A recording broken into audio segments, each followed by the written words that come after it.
오늘 본문 이어서 보도록 하겠습니다. 로마서였죠? 로마서 1장 28절에서 32절. 로마서 1장 28절에서 32절까지의 말씀. 우리가 그동안 한 번 정도 봤던 말씀인데요. 교독을 해보도록 하겠습니다. 또한 그들이 마음에 하나님 두기를 싫어하며 하나님께서 그들을 그 상실한 마음대로 내버려 두사 합당하지 못한 일을 하게 하셨으니 곧 모든 불의, 추와, 탐욕, 악의가 가득한 자여, 시기, 살인, 분쟁, 사기, 악독이 가득한 자여, 수군수군하는 자여, 비방하는 자여, 하나님께서 미워하시는 자여, 능욕하는 자여, 교만하는 자여, 자랑하는 자여, 악을 도모하는 자여, 부모를 거역하는 자여, 배약하는 자여, 무정한 자여, 무자들. 같이 읽겠습니다. 그들이 이 같은 일을 행하는 자는 사형에 해당한다고 하나님께서 정하심을 알고도 자기들만 행할 뿐 아니라 또한 그런 일을 행하는 자들을 옳다 하느니라. 아멘. 자, 로마서 강의 계속 이어가도록 하겠습니다. 오늘 제목은 죄란 무엇인가입니다. 죄란 무엇인가? 오늘 설교는 로마서 1장 18절부터 시작되었던 죄에 대해서, 불신 세상 가운데 가득한 죄에 대한 총정리가 되겠습니다. 우리가 그동안 계속해서 죄 이야기를 다루었기 때문에 어떤 사람들은 이 죄 이야기를 연속적으로 듣는 것이 상당히 힘들 수도 있겠습니다. 마음을 무겁게 짓누를 수도 있을 거예요. 그만큼 죄 이야기는 우리의 본성상 우리를 기분 나쁘게 하거나 우리의 마음을 거북하게 하는 이야기예요. 그럴 수가 있습니다. 그래서 어떤 사람들은 이렇게 이야기하기도 하더라고요. 우리는 죄를 감당하기에 너무나도 연약한 사람이다. 그래서 우리는 죄 이야기를 듣기보다는 복음 이야기를 듣고 싶다. 뭔가를 좀 안다는 사람, 교회를 조금 오래 다닌 사람, 혹은 유튜브 등등을 통해서 기동량을 한 사람들이 이런 식으로 이야기하는 경우도 있어요. 그런데 이것은 아주 잘못된 이야기예요. 예컨대 한번 여러분 생각을 해보십시오. 어떤 사람이 치명적인 죄에 걸렸습니다. 근데 그 사람이 경제적인 능력이 없어요. 그 병명을 알려줘도, 그 사람이 얼마나 치명적인 죄에 걸렸는지 알려줘도 치료를 받을 만한 경제적인 능력이 없어요.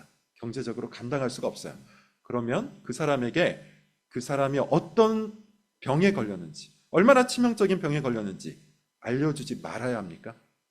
만약에 그런 의사가 있다면 그 의사는 직무를 유기하는 거예요. 경제적으로 감당할 수 있는지 없는지 그건 중요한 것이 아닙니다. 의사라면 마땅히 자신이 진단한 그 치명적인 질병에 대해서 환자에게 소상하게 알려줄 필요가 있는 거죠. 죄는 영혼의 질병이에요. 죄는 우리의 영혼을 죽게 만드는 영혼의 질병입니다. 그런 의미에서 성경은 죄에 대해서 낱낱이 그리고 상세하게 해부를 합니다. 그리고 우리에게 그걸 알려줘요. 따라서 내가 그것을 감당할 수 있느냐 없느냐, 이건 중요한 이야기가 아니고 성경이 죄에 대해서 뭐라고 말하느냐, 이게 훨씬 더 중요한 이야기죠. 그런 의미에서 여러분, 우리는 성경 본문을 통해서 죄에 대해서 계속해서 알아가야 됩니다. 종교개혁자 마틴 루터가 죄를 이렇게 정의를 하는데 저는 사실 이 정의를 가장 좋아해요. 죄란 무엇인가? 자기 자신에게로 굽은 마음이다. 다시요. 죄를 뭐라고 이야기한다고요? 나에게로, 자기 자신에게로 굽어진 마음이다. 가장 정확한 정의라고 저는 생각합니다. 원래 하나님은 사람을 어떻게 창조하셨냐? 그 마음이, 그 인격이 하나님께로 기울어지도록 창조하셨어요. 이것이 사람의 원래 창조된 본성이에요. 그래서 사람은 어떠한 생각을 하든 어떠한 정서를 가지고 있든 어떠한 언행을 하든 그 모든 인격의 총체를 들고 하나님께로 기울어집니다. 그래서 하나님께 감사하죠. 하나님께 예배를 하죠. 이것이 사람의 원래 모습이에요. 그런데 죄는 그 방향을 틀었어요. 그래서 그 사람은 어떠한 생각을 하든지 어떠한 정서를 갖고 있든지 어떠한 언행을 하든지 간에 그것을 들고 하나님께로 나아가는 게 아니고 자기 자신에게로 굽어져요. 이게 죄입니다. 칼빈도 죄에 대해서 정의를 하는데요. 칼빈은 조금 더 수직적인 관점에서 얘기합니다. 죄를 뭐라고 얘기하냐면 하나님의 권위에 대한 고의적인 반역이다. 이건 사실 우리가 로마서 1장 18절 이하에서 계속해서 말씀을 드렸어요. 죄는 무의식적으로 저지르는 것이라고 우리는 생각하지만 사실상 고의적인 반역이에요. 하나님을 거부합니다. 하나님이 없다 말합니다. 하나님이 말하는 모든 것들을 싫어합니다. 하나님으로부터 돌이켜서 나 자신에게로 굽어집니다. 이것이 죄예요. 그런 의미에서 제가 많이 말씀을 드렸을 건데 여러분 기억하실지 모르겠습니다. 죄는 아주 자그마한 흠이 아니에요. 도덕적인 실수가 아니에요. 몇 가지 규칙을 어기는 게 아니에요. 죄는 그 자체로 본성의 문제, 인격의 문제, 존재의 문제예요. 나를 만드시고 나를 지배하시는 분의 통치를 거부하고 대신해서 내가 그 왕좌에 앉으려고 하는 모든 시도가 바로 죄입니다. 내가 판단하겠다. 내가 결정하겠다. 내가 선택하겠다. 왜 옳고 그름을 성경에 하나님이 판단하느냐? 그렇게 모든 것을 나 중심으로 받아들이고 이해하고 해석하는 것, 그것이 바로 죄죠. 그것이 바로 죄예요. 다시 말하면요, 이런 겁니다. 하나님은 친절하신 분이에요. 그렇죠? 하나님은 사랑이십니다. 그렇죠? 하나님은 자비롭고 선하신 분이에요. 만약에 우리가 그런 하나님의 성품을 온전히 믿고 정말로 하나님 안에서 변화된 거듭난 사람이라면 이 모든 하나님의 성품으로 인해서 그분께 감사합니다. 그리고 그분을 영화롭게 하기 위해서 그분의 말씀에 힘써 순종합니다. 그러나 죄로 가득한 사람은 하나님의 친절을 빙자해서 자신의 방종을 설명해요. 그렇게 나 자신에게로 굽어지는 겁니다. 하나님의 사랑을 들고서 제 멋대로의 삶을 합리화해요. 그렇게 하나님의 사랑을 가져다가 나 자신에게로 내 인생을 굽어지게 만드는 거예요. 그런 방식으로 하나님의 친절을 나의 권리로 마땅한 걸로 받아들이는 겁니다. 나는 그런 친절을 받을 만한 사람이다. 나는 그런 사랑을 받기 합당한 사람이다. 그렇게 철저하게 자기 중심적인 삶의 체계가 곧 죄입니다. 부당한 거래라는 꽤 옛날 영화인데 명작이에요. 여러분 한번 보시면 좋겠습니다. 굉장히 재미도 있는데 이 영화가 많은 명언들을 생산해냈죠. 뭐 아는 분도 있을 거예요. 근데 이 영화에서 나온 말이 있어요. 근데 이 말이 지금도 굉장히 많이 회자가 됩니다. 어떤 말이냐? 호의가 계속되면 그게 권리인 줄 안다. 뭐 이런 말이 있어요. 누군가가 친절을 계속 베푸니까 그 친절을 베푸는 사람이 그것이 권리인 줄 안다는 겁니다. 보통 이런 케이스가 되면 어떻게 되어야 합니까? 분노가 생길 수밖에 없죠. 왜냐하면 누군가가 나에게 끊임없이 친절을 베풀고 호의를 베풀고 사랑을 베푸면 마땅히 그것을 감격으로 받아들이고 감사해야 마땅한데 이렇게 생각을 하는 겁니다. 내가 당연히 받아야 되는 거 아닌가? 나는 이 정도 친절이 필요한 사람인데, 나는 이 정도 사랑을 받기에 당연한 사람인데, 오히려 그 호의와 친절을 베풀던 사람이 그 호의와 친절을 일부 양보하거나 약하게 하거나 줄이면 오히려 분노를 하죠. 이게 인생의 본성이에요. 그런 방식으로 모든 것들을 나 중심으로 받아들이는 것, 이게 죄입니다. 로마서의 용어로 말씀을 드리면 이래요. 하나님을 알 때 하나님께 감사하지 않는 것. 하나님을 안다는 게 여러분 뭡니까? 칼빈은 이렇게 얘기해요. 하나님을 안다는 것은 그저 하나님께서 이 세상을 창조하신 분으로 아는 것. 이건 철학이에요. 하나님을 안다는 것은 그 하나님이 나의 하나님이 되셔서 나에게 친절과 사랑과 은혜를 갖고 다가오신다.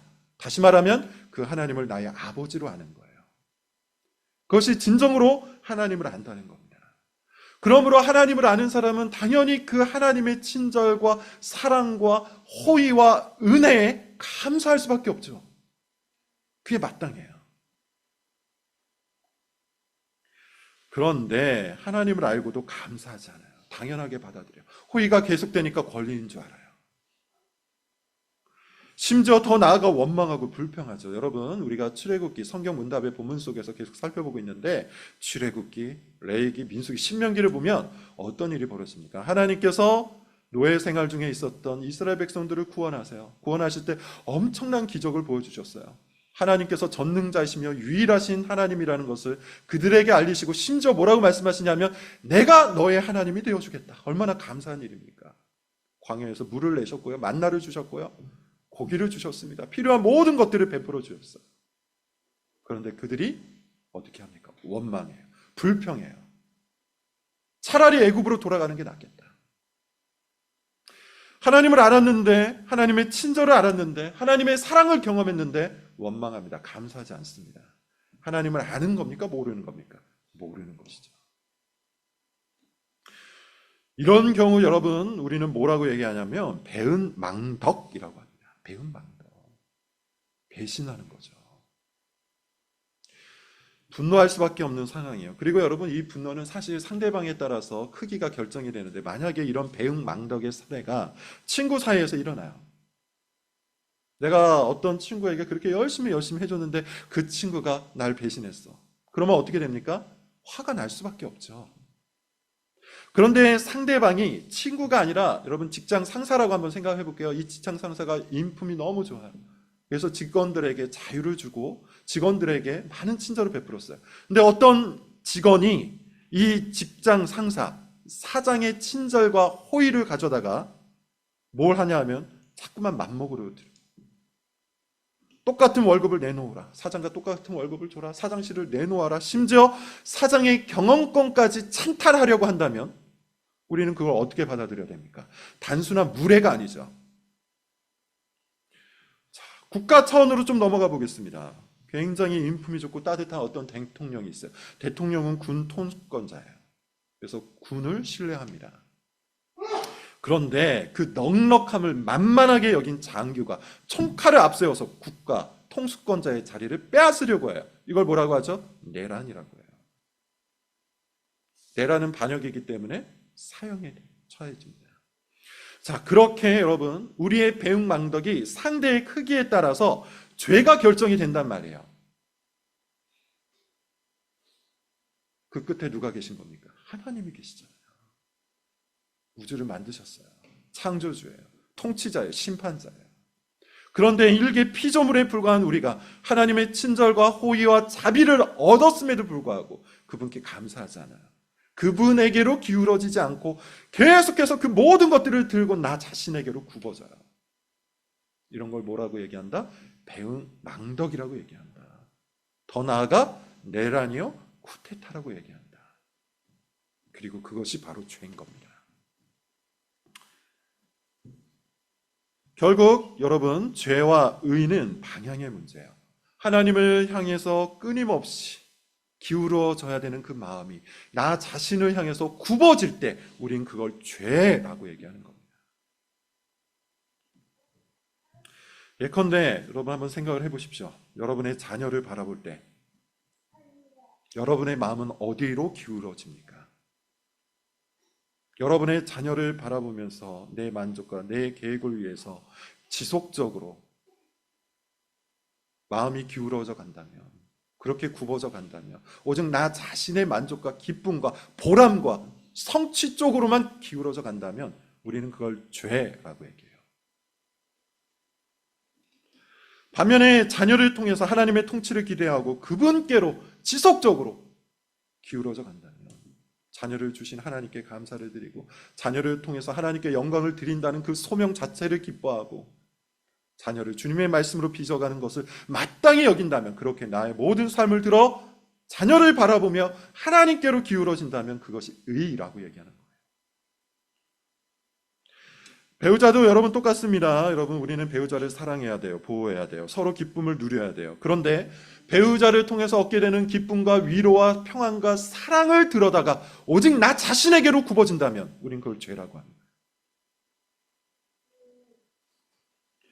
같은 원리입니다. 여러분, 일터에서도 가정에서도, 그리고 우리가 만나는 모든 관계 속에서 나의 관심이, 나의 주제가, 나의 만족이, 나의 목표가 오직 나에게로만 굽어진다면 그건 죄예요. 심지어 여러분, 이런 것들이 신앙 속에서 이루어진다고 할지라도, 신앙 속에서 이루어진다 할지라도, 교회를 다니면서 이루어진다고 할지라도 결국 그 모든 것들을 수단 삼아서 나에게로 굽어진다면 나의 관심과 주제와 기쁨과 만족과 목표가, 우리는 그걸 죄라고 하는 겁니다. 오늘 본문을 통해서 그런 죄의 특징에 대해서 더 자세하게 보겠는데 세 가지로만 정리를 좀 드릴게요. 원래 1장 18절 이하 전체를 봐야 하나 시간상 오늘 본문을 통해서만 특징을 살펴보겠는데, 첫 번째는 죄는 강제력이 있어요. 강제력. 존 오웬이라는 청교도가 이렇게 얘기합니다. 죄가 단순한 도덕적 흠결이나 실수가 아니라 죄는 하나의 강력한 법이다. 실제로 우리가 나중에 보겠는데 로마서 7장에 보면 그리스도의 법이 있고 죄의 법이 있다고 얘기해요. 죄는 법이에요. 근데 법에는 뭐가 있습니까? 강제력이 존재하잖아요.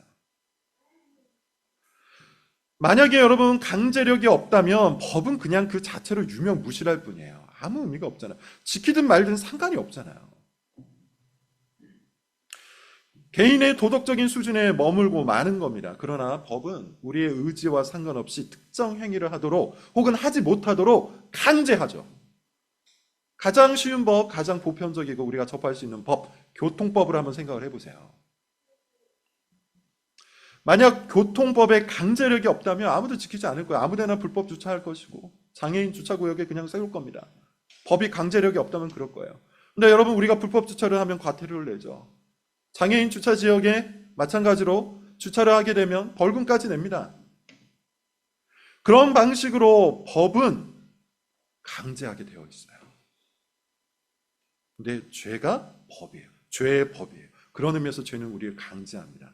어떻게 강제하냐? 무엇을 강제하냐? 우리의 인격을 강제해요. 우리의 생각을 강제해요. 우리의 정서를 강제해요. 그리고 우리의 언행도 강제합니다. 오늘 본문을 보시면 여러분 앞부분에 불의, 추악, 탐욕, 악의가 있는데 제가 이 부분을 설명드릴 때 다 지성과 관련이 있다고 했어요. 지성적인 측면이 있다고 했습니다. 특별히 악의, 뭡니까? 악한 생각이에요. 악한 의도를 갖는 거예요. 원래 지성의 역할은 뭡니까? 원래 창조되었던 지성의 역할은 하나님께로 기울어지는 거예요. 그래서 우리는 모든 상황들을 통틀어서 하나님께로 우리의 생각을 기울여 가야 돼요. 형통할 때도 하나님께 기울어져 가야 되고 공고할 때도 하나님께로 우리의 생각을 기울여 가야 돼요. 그것이 마땅한 겁니다. 그러나 오늘 본문에 의한 악의는 어때요? 악의의 기본이라는 것은 기본이 뭡니까? 내가 악한 의도를 갖고 누군가를 혹은 무엇인가를 행하겠다라는 생각이잖아요. 그렇게 우리의 생각이 나 자신에게로 굽어지도록 강제해요. 이게 죄가 강제하는 생각입니다. 여러분의 생각을 한번 보십시오. 여러분의 지성적인 면을 보십시오. 여러분의 생각은 어느 쪽으로 자꾸 기울어져 갑니까? 하나님께로 이 모든 상황들을 통해서 기울어져서 생각합니까? 아니면 나 자신에게로 기울어져서 생각합니까? 두 번째, 우리의 감정, 정서도 강제하죠. 본문에 보면 이런 말이 있어요. 시기, 살인, 분쟁, 사기, 악독. 이거 다 감정이라고 했잖아요. 이런 감정들이 왜 나옵니까? 타인을 보면서 왜 적개심이 생깁니까? 왜 그들을 시기합니까? 왜 악독한 감정을 갖습니까? 그 상황 전부를 나 자신에게로 굽어지도록 내가 바라보고 있기 때문 아니에요. 예를 들어보죠, 여러분. 아벨 그리고 가인을 한번 생각해 보세요. 가인이 성경 표현에 의하면 분노를 품었어요. 자기 형제 아벨을 향한 적개심을 갖게 되었어요. 이유가 뭐였어요? 하나님께서 동생 아벨의 제사는 받으시고 자기 제사를 받지 않았기 때문입니다. 원래는 어떻게 해야 됩니까? 그 사실에 부끄러움을 느껴야 돼요. 수치를 느껴야 돼요. 이거 내가 뭔가 잘못했구나. 하나님께서 내 예배를, 내 제사를 받지 않으신다면 이거 나한테 뭔가 문제가 있구나. 그렇게 수치심을 갖고 회개해야 마땅했습니다. 그러나 죄는 가인의 감정을 강제했어요. 어느 쪽으로요? 분노와 적개심으로, 시기와 미움 쪽으로. 이게 죄가 가지고 있는 특징이에요. 그러니 여러분의 감정을 보십시오. 여러분의 감정은 어느 쪽으로 흘러갑니까? 하나님께로 기울어져 갑니까? 하나님 앞에서 부끄러움을 갖고 주님 앞에 회개하기를 원합니까? 아니면 이 모든 상황을 들고 감사하고 찬양합니까? 그렇지 않으면 시기하고 질투하고 미워하고 적개심을 품고 있습니까? 세 번째, 오늘 본문을 보면 죄는 또 뭘 강제하냐면 우리의 의지를 강제하죠. 수근수근, 능력, 이런 얘기가 나오는데 이건 언어적인 생활이라고 했습니다. 그 밑에 보면 또 무자비함, 무정, 이건 다 우리의 행위와 관련된다고 했어요. 어찌 되었든 간에 여러분, 죄는 우리의 행동, 우리의 의지를 강제해요. 우리에게로 굽어지게 하는 겁니다. 그러니 여러분의 언어도 한번 보십시오. 여러분의 언어 생활을 한번 보십시오. 수군수군 거리고 있지 않습니까? 은밀하게 뒤에서 이간질을 하고 있지는 않습니까? 아니면 비방과 조롱을 통해서 기쁨과 만족을 누리고 있는 것은 아닙니까? 성경에 보면 엘리사라는 선지자를 조롱했던 청년들이 나옵니다. 그의 머리가 대머리라 하면서 비웃었어요. 하나님께서 진노하셔서 곰을 보내어 그 청년들을 죽입니다. 왜 그렇습니까? 이유가 뭡니까? 이 한 사람을 비난했기 때문이 아니죠. 어떤 한 사람, 특정한 사람을 비난한 게 아니라 엘리사는 선지자였고 선지자는 하나님의 말씀을 전파하는 사람이었는데 그 말씀을 무시했다고 본 거예요. 그렇게 죄는 하나님의 말씀이 아닌 내 마음속에 있는 비방과 조롱의 언어를 쏟아내게 만들죠. 그렇게 강제합니다. 이게 죄가 가지고 있는 첫 번째 특징이에요. 그러므로 여러분 한번 생각해 보십시오. 지금 여러분의 삶을, 여러분의 생각을, 감정을, 의지를, 언어를 살펴보라는 거예요. 여러분에게 굽어지는 요소들이 있지 않습니까? 두 번째, 오늘 본문에 의하면 죄는 확장성이 있다고 말씀을 드렸죠. 지난번에도 한번 말씀을 드렸는데 다소 조금 어려운 이야기를 했던 거 여러분 기억하실지 모르겠습니다. 역격, 대격, 속격 이렇게 말씀을 드렸는데 이 본문의 죄의 목록들을 살펴보면 점차 이 죄가 한 사람의 인격이 되는 형태로 기록이 되었다. 이것만 기억하시면 됩니다. 예컨대 맨 처음 앞부분은 어떤 방식으로 기록이 되었냐면 이 모든 걸 수단으로 표현을 해놔요. 수단. 그러니까 처음에는 내가 주인이 되어서 그저 죄를 수단으로 삼아 내가 원하는 것들을 하는 겁니다. 근데 두 번째는 뭐냐면 죄가 나보다 커져요. 그래서 내가 죄 중에 속하게 돼요. 그렇게 표현이 되어 있다 그랬어요. 마지막 세 번째는 어떤 방식으로 표현이 되어 있냐? 헬라어 문법을 말씀드리는 거예요. 어떤 식으로 표현되어 있냐면 죄 이코르 나. 죄가 인격이 되는 거예요. 그렇게 죄가 확정이 됩니다. 여러분, 자녀로 한번 말씀을 드려볼게요. 우리 자녀들은 사실 죄의 유전자를 가지고 태어납니다. 그래서 모두가 죄인이라고 성경이 선언하고 있죠. 근데 여러분, 우리가 현실적으로 들여다보면 우리 자녀들이 죄인이라는 것을 받아들이기 좀 어려울 때가 있어요. 왜냐하면 너무나도 순박하고 순진하고 착하고 아무것도 하지 않은 아이가 처음부터 죄인이다? 받아들이기 어렵죠. 근데 그럴 수 있어요. 왜냐하면 아직까지는 우리 자녀들 같은 경우 죄가 그 마음속에 씨앗처럼 들어있기 때문이에요. 죄가 그저 수단에 불과한 겁니다. 씨앗이에요. 그래서 아주 작게 나타날 뿐이에요. 그런데 자녀가 크면 클수록 어떻게 될까요? 그 씨앗이 자라나요. 열매가 돼요. 가지가 돼요.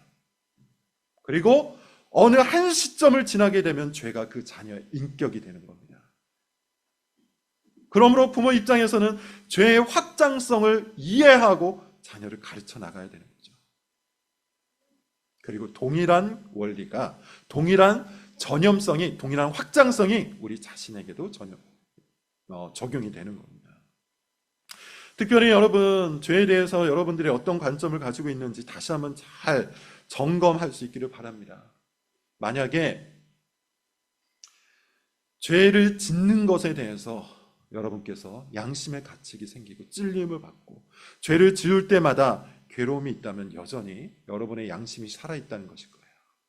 그런데 어느 순간부터 죄에 대한 지적이 불편해요. 동의가 안 돼요. 받아들이기가 싫어요. 왜 그렇게 해야 되는지도 모르겠어요. 만약에 그러하다면 여러분 큰 문제가 되는 상황이에요. 소망이 점점 사라지는 상황이에요. 죄에 대한 감각이 없는 상태가 가장 위험한 상태입니다. 왜냐? 죄에 대한 감각이 하나님에 대한 감각이기 때문이에요.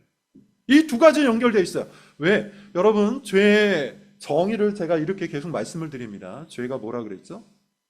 나에게로 굽어지는 마음이라고 그랬어요. 의가 뭐라 그랬죠? 하나님에게로 기울어지는 마음이에요. 반비례 관계예요. 그러므로 여러분, 죄에 대한 감각이 살아난다는 것은 하나님에 대한 감각이 살아나는 거예요. 근데 죄를 아무리 지적을 받아도, 죄를 아무리 저질러도 아무런 감각이 없다. 그 말은 이미 하나님에 대한 감각이 사라진 겁니다. 그걸 로마서가 뭐라고 얘기해요? 하나님을 자기 마음에 두기를 싫어하며 라고 얘기하는 거예요. 하나님을 자기 마음에 두기 싫어하며. 세 번째, 여러분 오늘 본문을 통해서 말씀드릴 수 있는 세 번째 죄의 특징은 죄가 문화가 되는 거죠. 죄가 문화가 되는 거예요. 죄의 전염성. 오늘 본문 여러분 뒷부분을 보면 뭐라고 해요? 이 모든 것이 죄인 줄 알면서 자기가 지을 뿐만 아니라 이걸 하는 사람마저도 옳다 하느니라. 옳다 하느니라. 이렇게 하는 게 맞아. 이렇게 사는 게 맞아. 예수님 당시의 바리새인들 여러분 기억하십시오. 예수님께서는 그들을 위선자라고 아주 강력하게 책망하셨는데 제가 몇 번 말씀드렸습니다. 위선의 개념을 우리는 성경적으로 바르게 이해해야 돼요. 위선이라는 것은 내 마음이 차지 않고 내 감정이 충분하지 않은데 억지로 뭔가를 하는 것 자체를 위선이라고 하지 않아요. 성경은 그렇게 얘기하지 않아요. 오히려 우리가 부족하고 연약함에도 불구하고 우리가 애쓰는 것을 성경은 권합니다. 그럼 위선은 뭡니까? 나의 그런 행동을 통해 남들에게 잘 보이려고 하는 것. 그런 마음의 동기가 위선이에요. 내가 이마만큼 신앙이 있다. 내가 이마만큼 잘났다. 내가 이마만큼 모든 면에 있어서 탁월하다. 이걸 보여주려고 하는 언행, 이게 위선인 겁니다. 근데 문제가 뭐였어요? 이 바리새인들은 이 위선을 다른 사람들에게도 권했어요. 이 위선을 권했어요. 그렇게 하는 게 맞다. 그것이 맞다. 다 그렇게 살지 않느냐? 이에 대해서 예수님 뭐라고 말씀하십니까? 눈먼 자가 눈먼 자를 인도한다. 소경이 소경을 인도한다 그래요. 여러분 이것이 죄가 문화가 되는 위험성입니다. 죄가 전염이 되는 가장 커다란 위험한 현상이에요.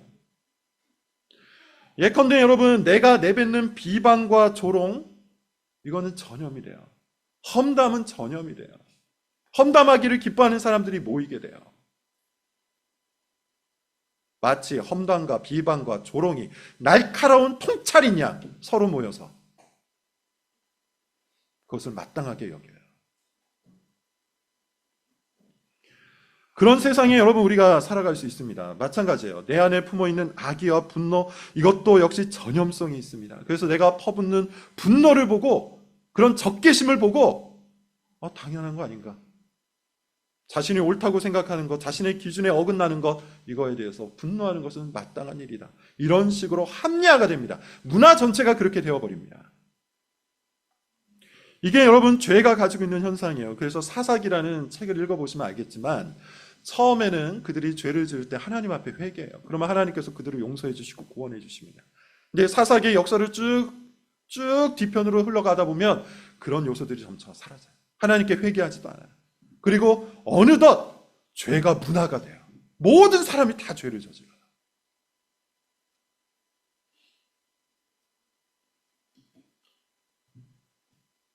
죄가 뭡니까? 여러분, 죄에 대해서 지금 세 가지 말씀을 드렸는데 일단 죄의 기본적인 내용. 죄는 나 자신에게로 기울어지는 마음이에요. 나의 생각도 나의 정서도 나의 의지도 철저하게 나 자신에게로 다 기울어지는 마음. 이것이 죄입니다. 그리고 이 죄악은 세 가지의 특징을 가지고 있는데 뭐라 그랬습니까? 강제합니다. 확장성이 있습니다. 그리고 문화가 돼요.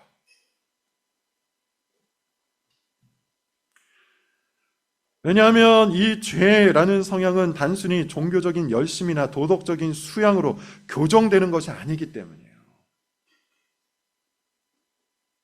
죄를 치료할 수 있는 가장 중요한, 가장 핵심적인 방법은 죄 자체를 제거하는 것밖에 없습니다. 그래야만 죄의 강제력, 죄의 확장성, 죄의 전염성을 차단할 수 있어요. 죄가 남아있다면 죄는 필연적으로 힘을 발휘해요. 그러므로 죄가 제거돼야 돼요. 문제는 뭐죠? 그 누구도 자기의 죄를 제거할 수가 없다는 겁니다.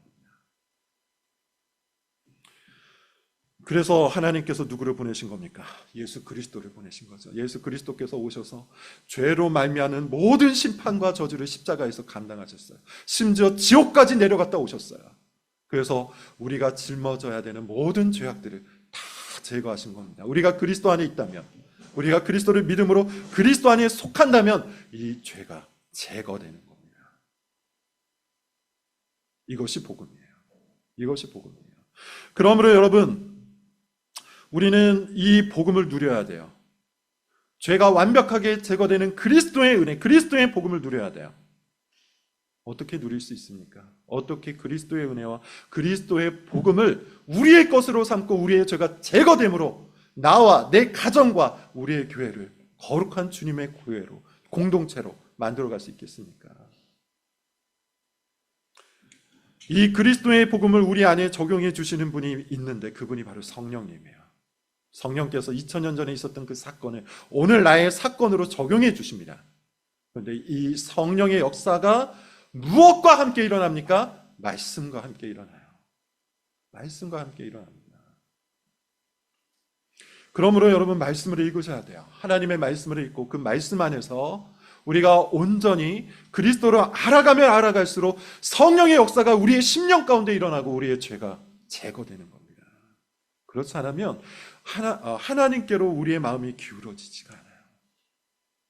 아무리 이야기해도, 아무리 설교를 많이 해도, 아무리 강력하게 하나님의 말씀을 가르친다 할지라도 우리의 마음이 하나님께로 기울어지지가 않아요. 성령이 역사하셔야 돼요. 성령이 역사하시도록 주님의 말씀이 우리 가운데 들어와야 돼요. 특별히 여러분 한 가지만 말씀을 드리고 마치겠습니다. 하나님의 말씀을 읽지 않는 것, 그것 자체도 죄입니다. 여러분 이것을 꼭 이해하셔야 돼요. 죄가 여러분 기본적으로 뭡니까? 명령을 지키지 않는 거죠. 근데 성경에 보면 하나님의 말씀을 주야로 묵상하라 그러죠. 어디에 있든지 간에 하나님의 말씀을 읽으라고 그러죠. 주님의 말씀을 읊조리라고 합니다. 성경 전체를 살펴보면 하나님의 말씀을 읽으라는 문장이 차고 넘쳐요. 이건 명령이에요. 그런데 만약에 우리가 하나님의 말씀을 읽지 않는다면 어떻게 되는 걸까요? 명령을 지키지 않는 것, 죄를 짓는 거예요. 또 하나님의 말씀은 하나님의 자기 계시입니다. 예컨대 영이신 하나님은 우리와 똑같이 육체를 입고 이 땅에 오시지 않죠. 말씀을 통해서 우리와 교제하세요. 따라서 우리가 하나님의 말씀을 배제한 채 우리 주님과 교제를 나눌 수 있는 방법이 없어요. 하나님의 말씀을 읽지 않는다는 것은 하나님과의 관계를 내가 단절하는 겁니다. 다시 말하면 하나님께로 기울어지는 내 마음을 부정하는 겁니다. 죄죠. 그리고 하나님의 말씀을 읽지 않는 것은 하나님께서 누누이 경고하셨던 것처럼 영적 태만에 해당하는 죄예요. 우리는 신약 성경 그리고 구약 성경 전부를 통해서 하나님의 명령, 하나님의 말씀을 듣는데 힘써 하나님께로 가까이 가라고 얘기합니다. 영적으로 게으르지 말라고 합니다. 태만하지 말라고 해요. 우리의 영혼을 위해서, 우리의 심령을 위해서 우리는 근면해야 돼요. 부지런해야 돼요. 힘을 다해야 돼요. 애써야 돼요. 끊임없이 이야기합니다. 그런데 우리가 그렇게 하지 않는다? 주님의 말씀을 읽지 않는다? 이것은 영적인 나태함을 의미하는 겁니다. 죄죠. 특별히 여러분, 죄에 대한 여러분의 시각을 교정할 수 있기를 바라는데, 죄는 크게 보면 두 가지가 있어요. 첫 번째는 악을 행하는 건 당연히 죄입니다. 그런데 신약으로 넘어오면서 예수님께서 말씀해 주신 것이 하나가 더 있어요. 그건 뭐냐면 선을 행하지 않는 것도 죄예요. 유대인들이나 바리새인들은 십계명을 내가 다 지켰다 이야기했을 때 그들이 이 악을 행하지 않았다는 측면에서 얘기해요. 근데 예수님께서 이 십계명을 해석하시면서는 뭐라고 말씀하시냐? 악을 행하지 않는 것만으로 충분하지 않고 이 십계명이 지목하는 바 선을 행하지 않은 것도 죄라고 얘기해요. 예를 들어보죠. 여러분, 살인하지 말라. 악을 행하지 않는 거잖아요. 그래서 바리새인들을 비롯한 유대인들은 나는 살인을 하지 않았으니 죄를 짓지 않았다. 근데 예수님은 어떻게 해석하세요? 이것은 살인하지 말라 정도의 수준이 아니라 미워하지 말고 사랑하라는 선의 권면도 들어가 있으니 사랑이라는 선행을 행하지 않으면 그건 역시도 죄라고 그래요. 모든 십계명이 그런 방식으로 해석이 되는 겁니다.